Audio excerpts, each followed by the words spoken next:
So hopefully she's watching. Oh, all right. I hope so too. She can watch the recording if she's not watching live. So Scott published an article that I know for him was a bit difficult to write about Prigogine, who was just killed a few days ago or a week ago, or I'm not sure how long ago it was now, maybe a week.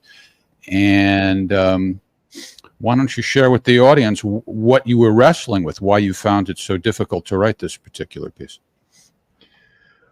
Well, normally when I write about something, it's very easy to me to put on my hat of impartiality, and just let the facts go where they might. But here, with Wagner, look, I like many people was captured by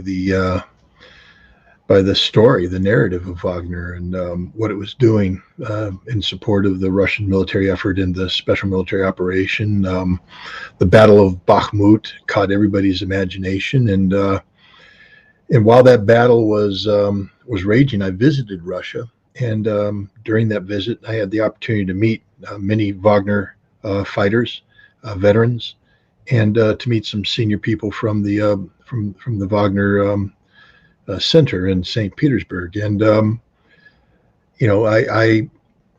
it's difficult for me to be impartial when it comes to Wagner. I'm pro Wagner, and I wore that on my sleeve. I don't think I ever hid that fact.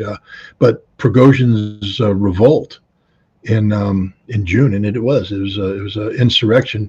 I viewed as an act of treason, and I know that there are many people in the Wagner organization that take umbrage with that, probably very strongly so. But I'm old school. You don't rise up and take arms against your commander in chief, and that's of course what Yevgeny Prigogine, Dmitry Utkin, and 8,000 Wagner soldiers did. And I wrote about it, and and at the time I called them out and said, I think it's an act of treason. I think it stained the reputation of Wagner, and I did what no journalist is supposed to do. I took it personally. I mean, I was really taken aback by that. And, I've been tracking Wagner since then, and the restructuring taking place. But when Prigogine died, my problem was, how do I write about this objectively? How do I write about this, with the kind of objective impartiality that one needs to approach this story? And I spent a long time wrestling with this article. It was almost finished several times before I pulled it back, re-examined it, rewrote things, and I was waiting too. It was difficult to write if you didn't know for certain that Prigogine was in fact dead, that they hadn't positively identified his body. But when they made that final positive identification, that was the final straw. It pushed me over the finish line. I finished the article and I published it, but I wrote it with a caveat. I said right up front that this is a difficult article for me to write because I'm not impartial when it comes to Wagner. I am burdened by two competing prejudices. The first one is the immense respect I have for Wagner as an organization, a military organization, and their competence on the battlefield.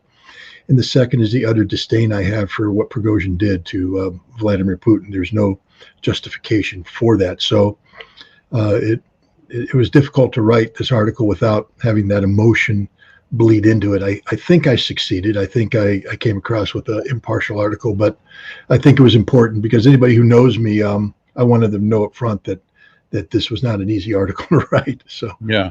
Well, Prigogine is certainly a larger-than-life figure. I mean, he and Wagner even produced a film called Best in Hell, which I think is where you got the title of your article from. And it was a dramatic film, but it looks almost like a documentary. I think you said before when we showed some of this footage that it's all pretty realistic, yeah? Yeah, I mean, Wagner didn't shy away from the fact that war is hell. Best in hell, basically that comes from a saying that the Wagner guys, we're all going to go to hell, but when we get there, we're going to be the best in hell, meaning they don't give a damn what you think. they're going to go for it. But I've seen this movie. It's very realistic. It's very violent.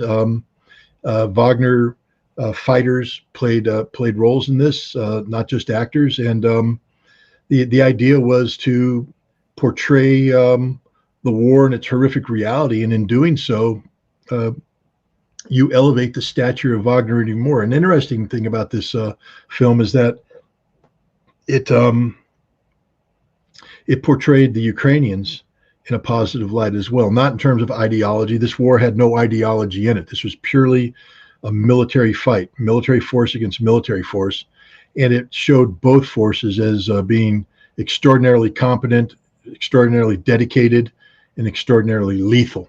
And I think you walked away from this film just saying, I don't want to have anything to do with this fight. It's an extraordinarily bloody fight. It was very realistically depicted in every aspect of the fight. The use of drones, the counter battery aspect, very realistic as a former artilleryman to watch them employ tactics that I was, that I was training on back in the 1980s, to see them use similar tactics today. It was a realistic movie. It doesn't come off as traditional propaganda. Normally in traditional propaganda, you pit the good side against the evil side. Here it was the whites against the yellows. You sort of were rooting for the whites to win because of their military mission that they had defined at the beginning. But the yellows didn't come across as evil. The yellows just came across as a very determined enemy. They were fighting the whites and had some success against the whites. Well, you mentioned the lack of bias. On the other side of the coin, our beloved President Joe Biden revealed his bias, by suggesting that Putin was behind the killing of Prigogine. And you mentioned in your article that you were critical of him for that. Although he didn't say it explicitly, he definitely had left one with that impression. Did you hear Nikki Haley in the Republican debate last week? She was even worse. We have a clip of it. She just flat out said that Putin did it. Here it is. Look at what Putin did today. He killed Prigozhin. When I was at the UN, the Russian ambassador suddenly died. This guy is a murderer, and you are choosing a murderer over a pro-American country. Look at her eyes. I mean, she's an evil one. Yeah, she's crazy. Well, not just that. She also, during that same debate, made an argument that had been made by others, that including Lindsey Graham, that the expenditure of taxpayer money in Ukraine is great because it results in dead Russians without any American casualties, and this is a good thing. And then got to get the crazy Nikki Haley eyes. Dead Russians, dead Russians, dead Russians. She is unhinged, ladies and gentlemen. She is insane and not worthy of leading this great country. Yeah, she's making the rounds on the talk shows, saying how the percentage of money we give isn't really that much compared to the other nations, and just more and more money to Ukraine.